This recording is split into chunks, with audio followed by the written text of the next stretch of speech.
First, we want to set the meter up into cordless flash mode. So we're going to power on the Sekonic L-858. And currently it's in ambient light mode depicted by the sun. We're going to press the sun, which is the mode select button, and we're going to select cordless flash mode, which is the lightning bolt in the middle. Now, once we're in cordless flash mode, we want to dial in our ISO and shutter speed. We're going to dial in our ISO to 80, which is the base ISO of our Fuji GFX a second. And we're going to dial in our shutter speed to 1/125th of a second.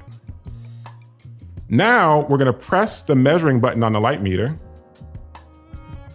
And with the flash trigger in our other hand, we'll fire the flashes,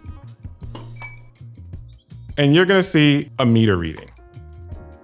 And as long as the lightning bolt is flashing, right now the screen is dim, so the screen doesn't affect the meter reading. We could flash again,